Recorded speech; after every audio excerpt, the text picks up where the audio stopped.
Oi pessoal, o professor Russo Born de Geografia para nossa turma do 201. Prazer enorme em falar com vocês novamente, né? E em época aí de estudo em casa, vamos lá então para nossas atividades econômicas. Nós estamos na sua apostila no módulo 6, na página 172, para você poder acompanhar aí a nossa aula, ok? Então vamos falar sobre atividades econômicas na apostila, então, 1, né, módulo 6 para a gente aí, ok? Vamos lá? Quando falamos em atividades econômicas, nós então vamos falar sobre os setores da economia, setor primário, setor secundário, setor terciário, sobre emprego, sobre desemprego, sobre então população em idade ativa, vários conceitos importantes para a gente poder entender a economia do Brasil hoje e como ela se relaciona com outros países também. Para a gente pensar, resolvi trazer essa imagem que achei muito legal para dividir com vocês aí, tá? Então nós temos aqui um trabalhador, né, que recentemente ganhou um chute aqui, né, o chamado pé na bunda, ou seja, foi demitido. Então, quando chega aqui numa calçada, existe várias outras pessoas também na mesma situação que ele agora. E não temos vagas para, inclusive, desempregados. Olha só. Então, é uma situação bastante crítica. Hoje, com o coronavírus, existem, então, milhões de pessoas que estão sendo demitidas no mundo inteiro devido ao fechamento das empresas.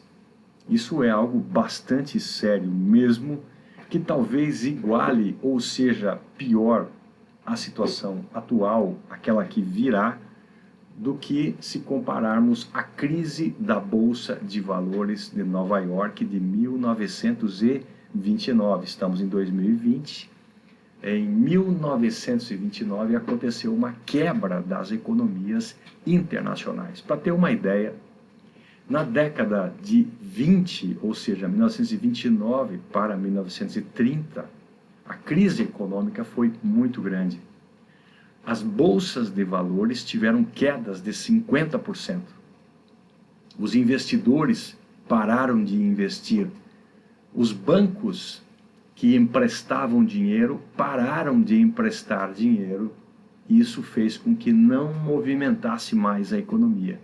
Quem precisava pagar as contas não conseguiu pagar as contas e o desemprego chegou a 10%.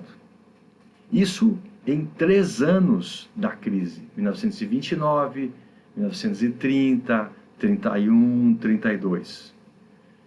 Essa situação de queda das bolsas de valores de 50%, desemprego de 10%, isso foi alcançado agora, nesse momento de coronavírus, em apenas 3 meses. Então, os analistas geopolíticos e economistas estão realmente prevendo um cenário muito difícil, né, para esse momento de coronavírus e também pós-coronavírus. A gente vive num momento chamado de globalização. Globalização é a interdependência entre os países. O país A, ele depende do país B, que depende do país C, e assim por diante. No passado existia uma dependência simples. Alguém mandava e todos faziam. Hoje existe uma interdependência. Um país depende do outro. É o que se chama de cadeia de produção global. Cadeia de produção global. Como assim? Um país produz uma coisa, o outro país produz outra, o outro país produz outra, e depois finaliza-se todo esse produto. Por exemplo, um grande exemplo está aqui nesse avião, por exemplo. A fuselagem frontal é feita, por exemplo, nos Estados Unidos. Olha só. Essa porção posterior da fuselagem é feita no Japão. As turbinas e os trens de pouso são feitos, por exemplo, na Inglaterra. A parte central do avião e também as aletas laterais, os estabilizadores, são feitas, por exemplo, na Itália. O compartimento frontal do trem de pouso, feito no Canadá, e assim por diante. Todo o avião tem alta ou baixa tecnologia? Altíssima tecnologia. Então, se nós temos alta tecnologia, todos esses países envolvidos são países de grande importância. E digamos então que nós estejamos na chamada globalização ou cadeias globais de produção. Fuselagem frontal do avião feita nos Estados Unidos. Por exemplo, se a Itália, que agora tem um grande problema lá com o coronavírus, se a Itália parar de produzir a parte central do avião e as aletas laterais, o avião não é terminado. Todos os países envolvidos ficam prejudicados. Se na Inglaterra, que hoje vive um grande problema de coronavírus, inclusive até a própria rainha, a Elizabeth, ela então saiu do país, está em refúgio num castelo para se proteger, pediu para a população se cuidar, que tomassem cuidado, que ficassem em casa. A Inglaterra, se ela não conseguir produzir a turbina, o avião pode ficar pronto, mas sem a turbina ele não decola. Então hoje nós temos as cadeias globais de produção. Quando surgiu a ideia da globalização, essa imagem ela é muito interessante porque mostra que o continente americano, América do Norte, América Central, América do Sul, o continente europeu, o continente asiático, o continente africano. E aqui tem grandes marcas de empresas, BMW, Marlboro, Coca-Cola, Gillette, Nescafé e assim por diante, Microsoft, Walt Disney.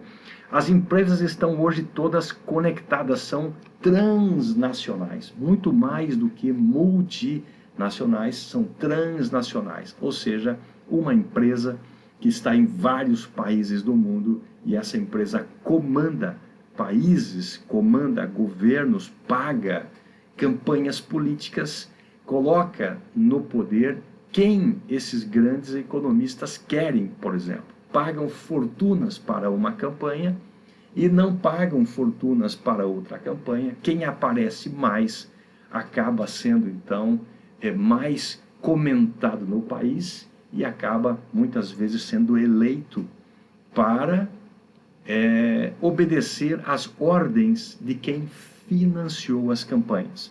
Então, nós temos aqui o momento da chamada globalização, cadeias globais.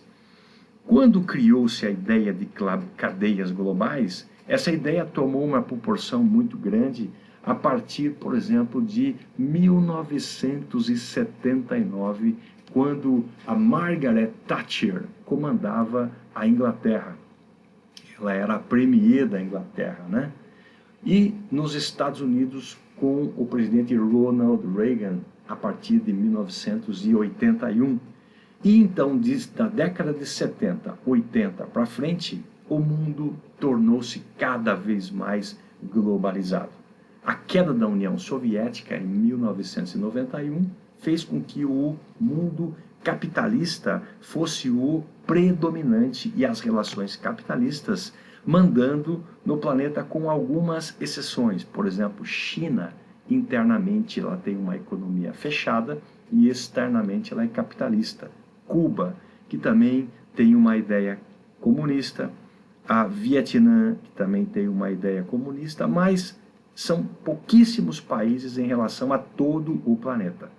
E o que se prometeu é que esse modelo fosse de aquecimento da economia, ou seja, traria empregos para todas as pessoas, ou para a maior parte, com grandes salários. Pessoas com grandes salários, elas compram mais. Se uma loja vende mais, uma loja ganha mais dinheiro.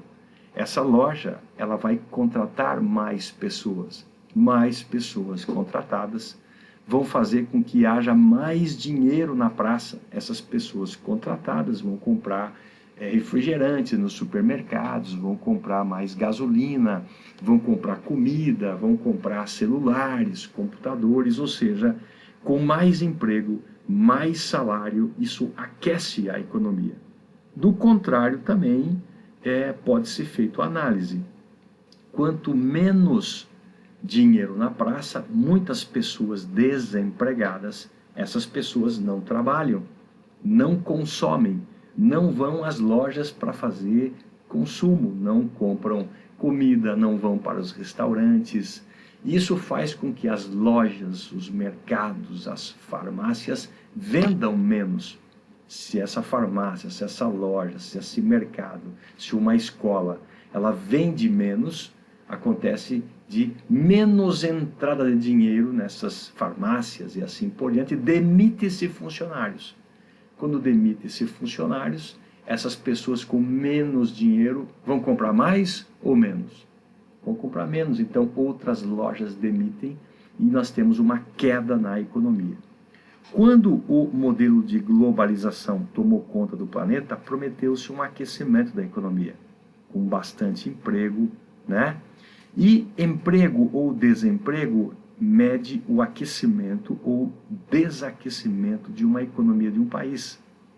Então a ideia era a geração de muitos empregos, geração de muitas riquezas, um produto interno bruto poderoso ou um produto nacional bruto muito poderoso.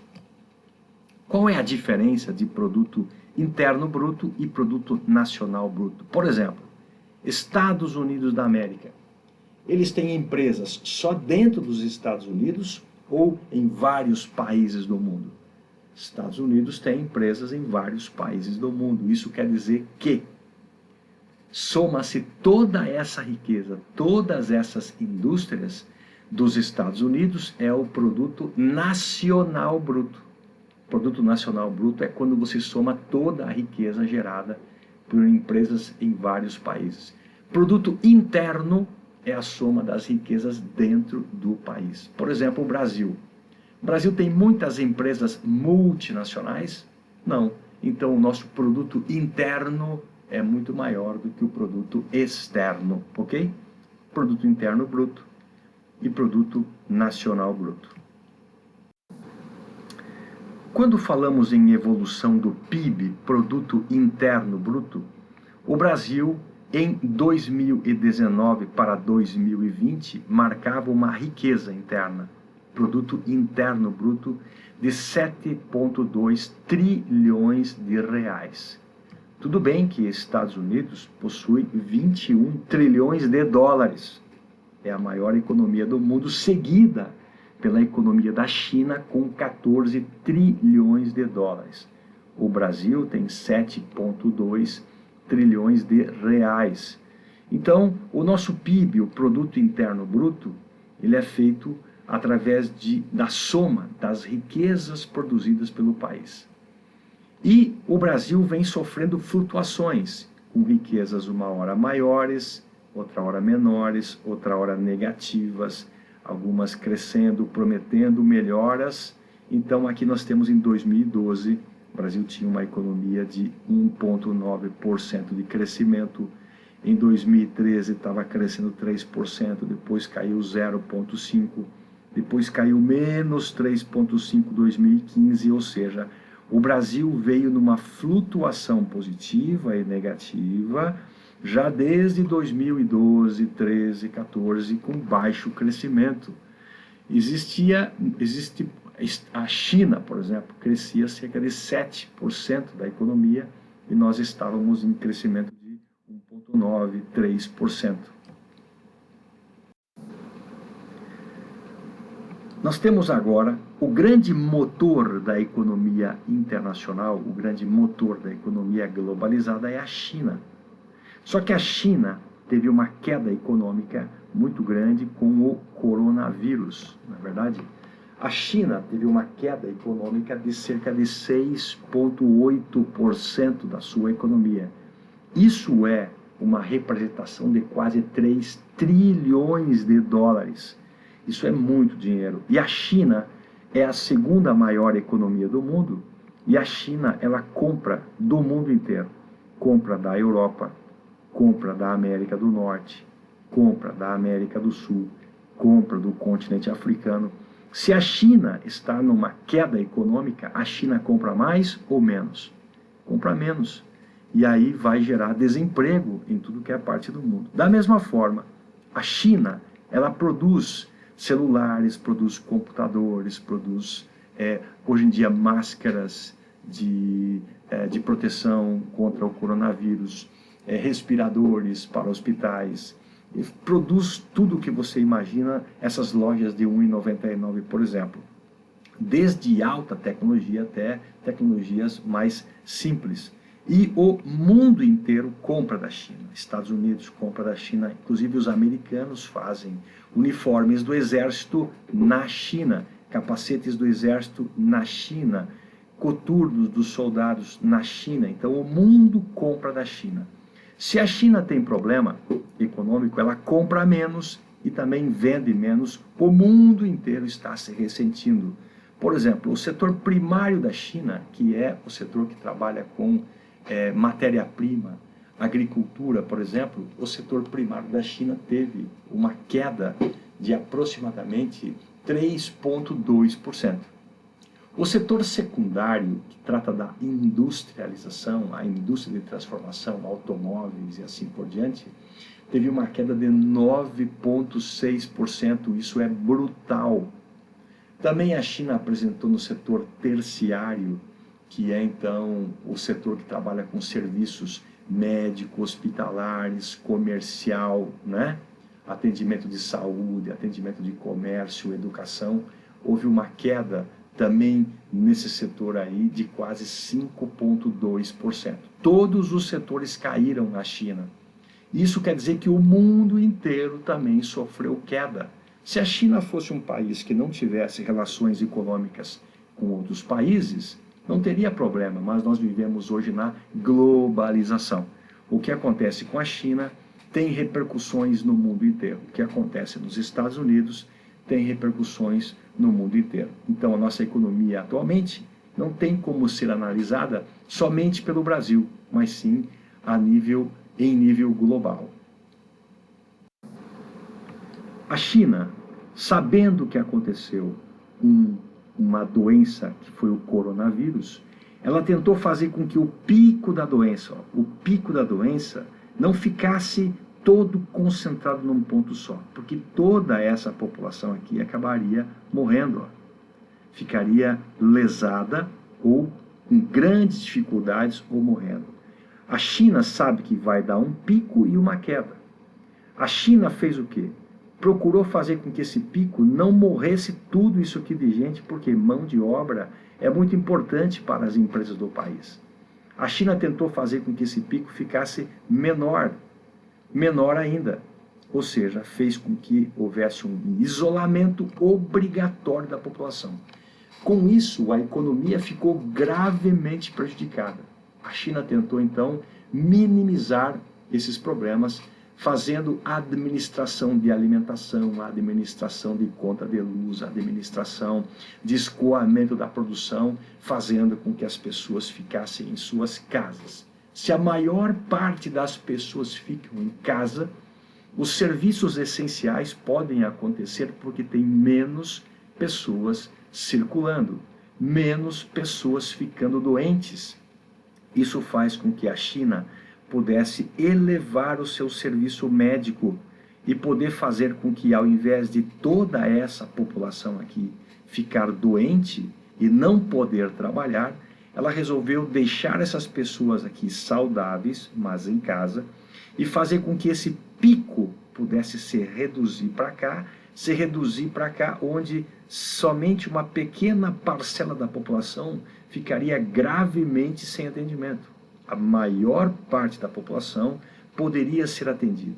Então, a China fez um isolamento forçado da população, muita gente não quis, mas foi obrigada a se isolar para que pudesse, então, fazer com que o pico de doentes ele pudesse ser mais prolongado possível, para que os hospitais pudessem se equipar cada vez mais, para toda essa população ser atendida dentro do sistema de saúde e não fora da capacidade de saúde. E assim, preservando a vida das pessoas, a recuperação da economia seria muito mais rápida.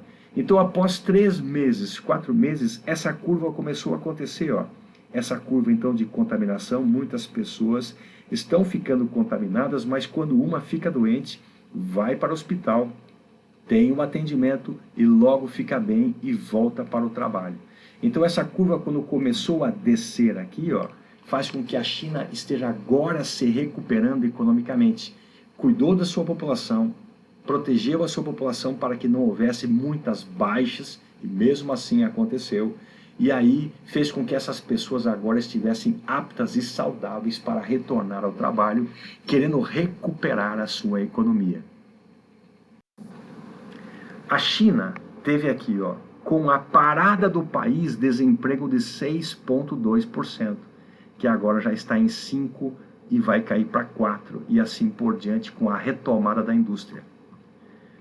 Os investimentos em ativos, ou seja, investimentos no país, tiveram uma queda aqui, olha só, de menos 24%. Quando a doença atingiu o país, então aqui houve uma queda gigante da economia. As vendas tiveram uma queda gigantesca na economia.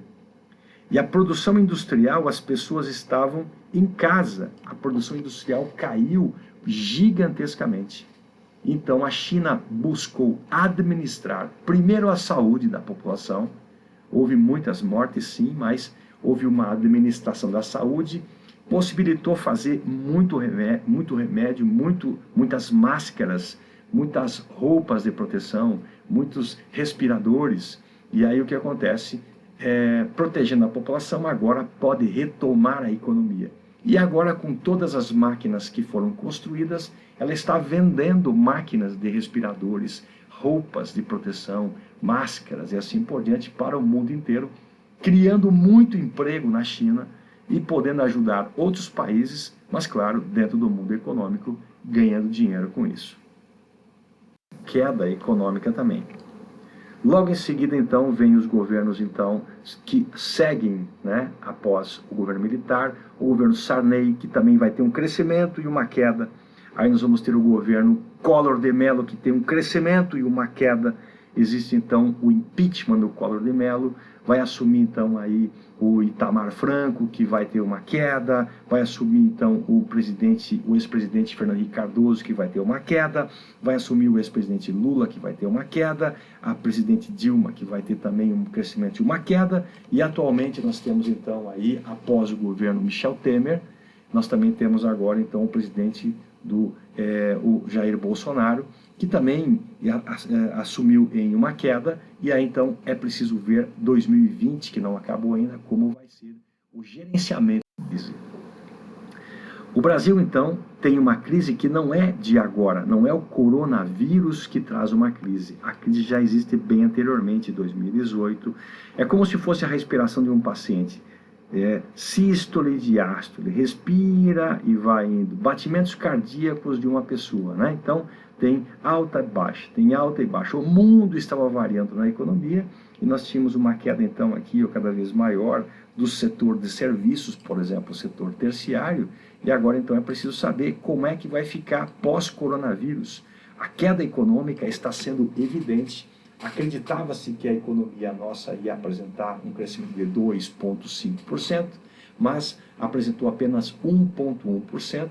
A queda econômica está muito forte e por isso a insistência do presidente, então, Jair Bolsonaro, de retomada das pessoas aos trabalhos para que, então, os índices de queda econômica não sejam os maiores até o momento, porque nós estamos vivendo um isolamento mundial. O emprego e desemprego, que medem então o crescimento econômico de um país, não é algo recente. Por exemplo, lá em 2012, a Áustria, na Europa, tinha desemprego de 4,5%, foi para 10%, e atualmente, então, 2020, não se sabe ainda, mas 2019, 4,6%. Aqui nós temos Luxemburgo. Esses são os países que tiveram o menor problema lá na Europa desde 2012. A queda econômica não é de agora. Luxemburgo tinha 5%, foi para 7% e depois ficou em 5,4%. Holanda, desemprego de 5%, foi para 8%, foi para 3,5%. Alemanha de 5%, foi para 6%, depois 3,1%. Os maiores índices de desemprego, os maiores índices, a Espanha, 22% de desemprego, foi para 27% e hoje em dia está em 14%. A Grécia de 17% foi para 27%, hoje em dia está em 16%. Altíssimo o índice de desemprego nesses países. A Itália, que estava com 10%, foi para 12% e hoje em dia está com 9%. Irlanda com 14%, né, está com 4,8%. Portugal com 15%, está com 6,5%. França com 10%, foi então para 8,6%. A crise é mundial e o coronavírus em 2020 veio para realmente atrapalhar as economias e gerando desemprego crescente nesses países e queda econômica em todos eles. Temos aqui os desempregos fora da Europa. O que vai interessar para a gente aqui é o Brasil. Brasil, desemprego de 10%, foi para 5%, foi para 13%, foi para 12%. Atualmente está cerca de 11% da população. 11% em 2020 nós não sabemos ainda, mas com o coronavírus várias empresas estão fechando postos de trabalho devido à paralisação e fazendo uma pressão para que haja uma retomada da economia. Japão, por exemplo, desemprego então de 4,7% em 2012, hoje em dia está em 2,3%, mas crescendo o desemprego porque até lá o coronavírus fez fortes ataques na população. Estados Unidos, 7,8%, hoje em dia está com 3,6%. O governo está fazendo empréstimos a juro negativo para que as indústrias consigam manter-se. O Brasil, então, tem um PIB que ele foi crescendo, foi subindo. Então, o nosso PIB atualmente, aqui é 7,5 em 2019, calcula-se em 7,2 atualmente. Nosso produto interno bruto de 7,2 trilhões de reais. E todo o nosso orçamento, todo o nosso PIB, Produto Interno Bruto, ele é voltado para o orçamento do Brasil, para fazer o Brasil crescer. Se alguém ganha 1.000 dinheiros, 10.000 dinheiros, 100.000 dinheiros, por exemplo, ele vai fazer, então, gastos, né? Então, se alguém ganha, vou pegar um exemplo, 1.000 dinheiros, tudo isso aqui representaria 1.000 dinheiros, por exemplo. Ele vai utilizar esse dinheiro para a educação, para pagar as contas de luz, pagar as contas escolares e assim por diante. Isso aqui é o Brasil.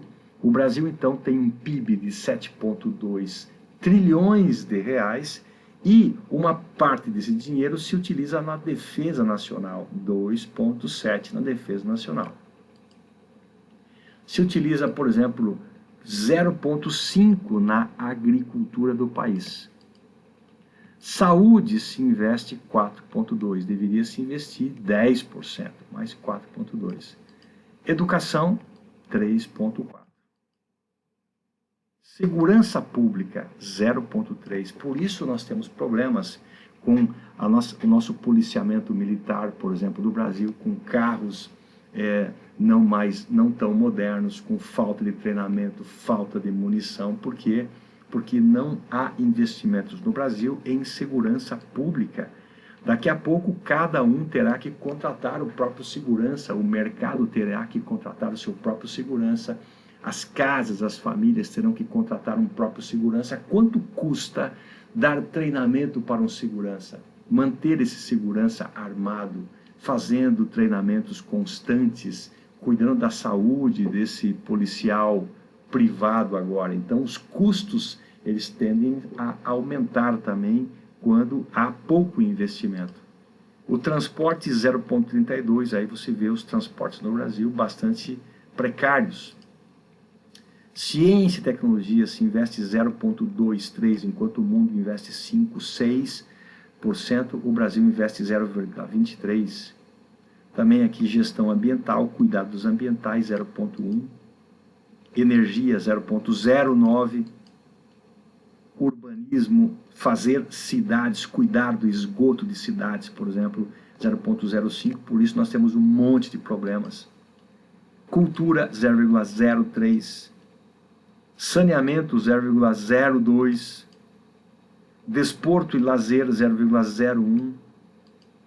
Previdência social, são as pessoas que estão aposentadas. Nós temos 30 milhões de pessoas no Brasil acima de 65 anos que contribuíram durante a sua vida inteira. Então, a parte do orçamento de 25% pertence a essas pessoas. Elas, durante a sua vida de trabalho, foram pagando, guardando dinheiro para que lá na sua aposentadoria pudessem utilizar esse dinheiro. Então aqui nós temos uma reserva, que é o dinheiro guardado pelas pessoas que se aposentaram e hoje em dia se utilizam desse dinheiro. O problema do Brasil é que todos esses valores aqui fazem com que o Brasil funcione.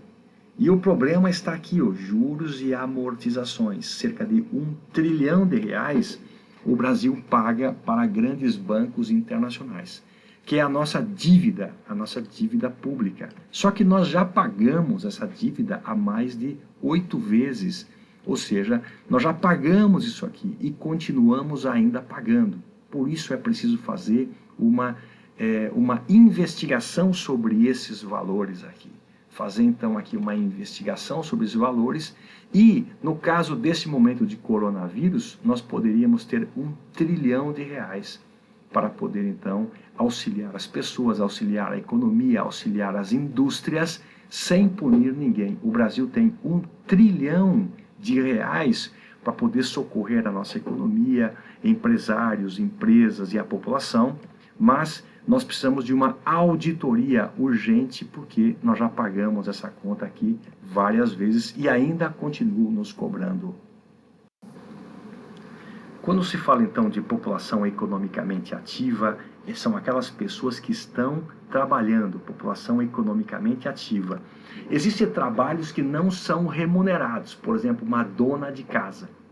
Ela faz um trabalho, sim, mas não é remunerado. Então é um trabalho não economicamente ativo. Um estudante, ele está exercendo um trabalho intelectual, só que ele não exerce atividade remunerada. Então o estudante é não economicamente ativo. População economicamente ativa é aquela que exerce um trabalho e é remunerado. Existe um outro conceito chamado de população em idade ativa. O que é população em idade ativa? São todas as pessoas acima de 10 anos até 64 anos que têm força para poder trabalhar e exercer uma atividade remunerada. Acima de 10 anos até 64 anos, que pode exercer uma atividade remunerada é a população em idade ativa. Isso, atualmente, está em cerca de 167 milhões de pessoas. Esse número é de 2016. O censo, que seria feito em 2020, não vai acontecer esse ano por causa do coronavírus. Então, 167 milhões de pessoas são todas as pessoas que estão em idade ativa, que podem exercer uma atividade remunerada. Acontece que grande parte dessas pessoas, uma parte dessas pessoas são estudantes que estão se qualificando para mais tarde conseguirem empregos melhores. Então, população em idade ativa é todo o mundo que pode trabalhar, mas uma parcela dessa população está se qualificando. Então, população em idade ativa é todo mundo, mas nem todos são economicamente ativos. Temos uma economia formal, é quando as pessoas estão trabalhando com carteira assinada. Ou seja, o governo sabe quantas pessoas estão trabalhando, essas pessoas estão contribuindo para, quando ficarem velhinhas, poderem então usufruir de todo o dinheiro que guardaram, que é a aposentadoria. Empregos formais.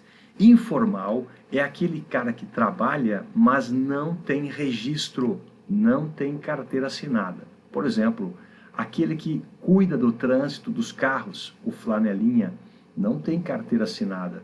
Aquele que joga malabares no trânsito, né? Aquele que cata papel. Então são pessoas que não têm trabalhos formais, são trabalhos informais. Então existe o emprego, que é o índice, que é uma avaliação de se a economia está crescendo ou não, e o desemprego quer dizer se a economia está desaquecendo ou não.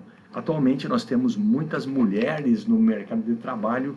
Você vê mulheres que são juízes de futebol, mulheres que dirigem poderosos navios da Marinha do Brasil, mulheres que dirigem helicópteros, mulheres que dirigem aviões, mulheres que pilotam caminhão, ônibus. Então você vê vários empregos. As mulheres estão no mercado de trabalho, são mulheres engenheiras, são mulheres advogadas, são médicas, dentistas. Então, uma vez o trabalho que era basicamente masculino, hoje em dia já está sendo então ocupado pelas mulheres.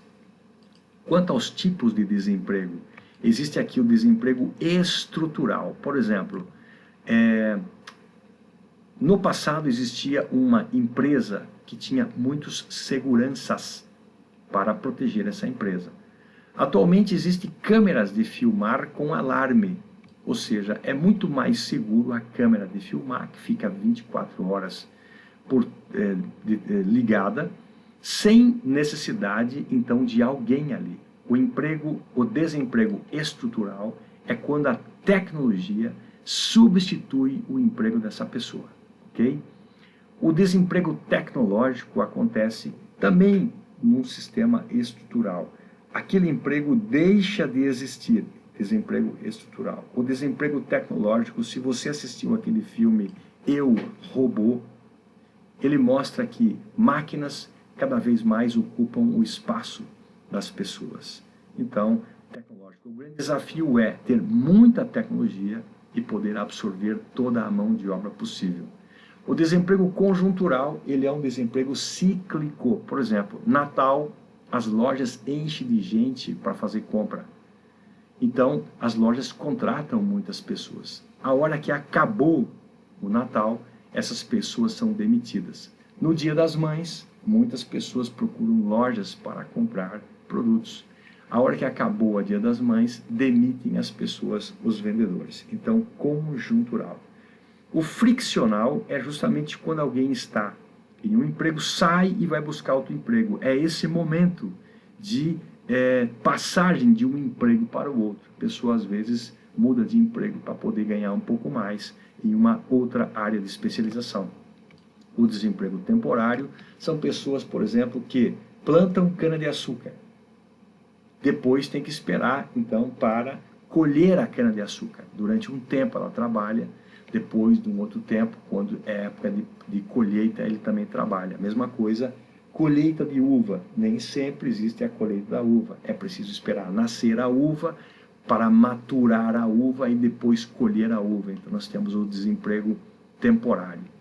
Nesse gráfico aqui nós temos essa linha superior, o chamado então população em idade ativa. No Brasil hoje nós temos cerca de 167 milhões de pessoas em idade ativa, acima de 10 anos, que podem trabalhar. Mas existe uma população que está se qualificando, que está estudando, que não está exercendo uma atividade remunerada. Então, sempre a população ocupada, que é aquela que está exercendo uma atividade remunerada, é diferente da população em idade ativa. Existe a população, então, ocupada, é aquela que está trabalhando. A população desocupada é aquela que está momentaneamente sem emprego e buscando, então, emprego. Quando falamos em setores da economia, existe o setor primário da economia, que é matéria-prima. Por exemplo, alguém planta soja e vende soja, é matéria-prima. Então, setor primário da economia. Setor secundário da economia é uma indústria de transformação. Por exemplo, alguém cortou uma árvore, levou até uma indústria e essa indústria pegou essa árvore e fez papel. Papel para máquinas de datilografia, máquinas de escrever, computadores. então é uma indústria de transformação, setor secundário. Serviços são serviços hospitalares, serviços de saúde, no caso, médicos, dentistas, enfermeiros, serviços educacionais, escolas, serviços de comércio, serviço bancário, setor terciário. O Brasil possui uma população de mais ou menos 6,6% da população no setor primário. O setor secundário equivale a 20% da população. E o setor de serviços, ou setor terciário, ocupa 72% da população que está exercendo atividade remunerada. Nós temos, então, uma população de 0 até 14 anos, é uma população, então, que não é a maior. Nós temos, então, aqui a maior parte da população, olha só, a maior parte da população está entre os 14 e entre, então, os 64 anos, e temos aqui a população de idosos acima de 65 anos. População de idosos são aqueles que estão em 30 milhões de habitantes recebendo as suas aposentadorias, né? Isso que equivale hoje em dia a 6,9% da população, 6,9% da população. Da idade adulta, né, dos adultos, nós temos então aí a maior porção da população na idade adulta, cerca de 67% da população, e aqui, esse trabalho aqui não é um trabalho infantil. Ajudar em casa não é trabalho infantil. Ajudar em casa é uma questão de ter contato com a família, de aprender responsabilidades. O trabalho infantil é essa atividade que esses garotos estão exercendo aqui, ó. Ou seja, ao invés de estarem estudando até os 14 anos, estão pegando duro como se fossem adultos, não é verdade? E não estão indo para a escola, não estão se qualificando. Por quê? Porque o país tem problemas na sua economia. Temos vários garotos que vendem picolé, ao invés de estarem na escola aprendendo matemática, aprendendo física, aprendendo biologia, aprendendo geografia para serem, por exemplo, médicos, dentistas, engenheiros. Então esse trabalho infantil os retira da escola e faz uma dificuldade muito grande para que consiga ter uma profissão melhor lá no futuro. Temos aqui crianças que desde cedo estão trabalhando na mineração, quebrando pedras para a mineração, para algum exercício de mineração, e não estão estudando, não estão aprendendo, não estão se qualificando. Isso prejudica o PIB do país, isso prejudica a economia. Muitas crianças, cerca de 150 milhões de crianças no mundo, fazem trabalhos, então, infantis, ao invés de estarem estudando. 150 milhões de pessoas no mundo, por exemplo, crianças que trabalham direto com a mineração, ficando doentes, inclusive com contaminação de metais pesados. A educação, ela faz a transformação. Através da educação, pode-se, por exemplo, ser médico, pode ser enfermeiro, pode ser professor, pode ser advogado. A educação permite que a pessoa mude a sua realidade. Vários garotos não têm condições de estudo qualificado. Então, esse garoto aqui, uma foto dele na calçada com a luz das ruas, fazendo os seus deveres de casa. Então, trabalha o dia inteiro e de noite não tem luz na sua casa, então ele fica sentado lá fora na calçada fazendo os deveres escolares. A educação não é a mesma para todos, mas com certeza, se ele continuar estudando, vai poder mudar a sua vida, ser um engenheiro, ser um médico, ser um enfermeiro. Se ele não estudar, essa realidade nunca acontecerá. Também aqui um garoto que estuda na luz de uma grande loja de alimentação, né? Então está ali com um banquinho estudando, fazendo os deveres de casa. Isso aqui é a forma de transformação da vida e do futuro dessa pessoa. Esse garoto aqui, então, mostra um país com grandes dificuldades que não investe na educação das suas crianças. Isso, com certeza, o PIB do país no futuro não terá destaque. Aqui é uma aula no Sudão do Sul. Olha só a estrutura da escola. A escola transforma, mas é preciso uma estrutura mínima para que isso aconteça. grandes dificuldades em relação ao Brasil existem no mundo inteiro. Aqui nós temos um professor em Gana ensinando informática, enquanto as pessoas no Brasil têm computadores. Em vários países africanos, o professor precisa desenhar toda a tela no quadro para os estudantes poderem ter aula de informática. Olha só as dificuldades. A globalização, ela não atingiu todos os países ao mesmo tempo. A globalização, ela somente globalizou a informação, mas não as condições materiais, ao que tudo indica. Desde que aconteceu a Revolução Industrial, no mundo inteiro, houve então crescimento dos empregos. Empregos cada vez mais, atualmente, elas têm competição com a tecnologia. Robôs estão ocupando cada vez mais o local das pessoas e produzindo um desemprego estrutural. Então as economias do mundo hoje em dia estão globalizadas e essas economias do mundo mostraram-se fragilizadas quando um vírus derrubou as economias mundiais, provocando desempregos crescentes no mundo inteiro. E agora a resposta de como será a recuperação das economias é a grande questão daqui para frente. Ok, pessoal, falamos então sobre a questão de atividades econômicas, setores primário, secundário, terciário, emprego, tipos de desemprego, na nossa geografia, então, da turma 201, módulo 6, página 172. Ótimos estudos para vocês e até a nossa próxima aula. É isso aí.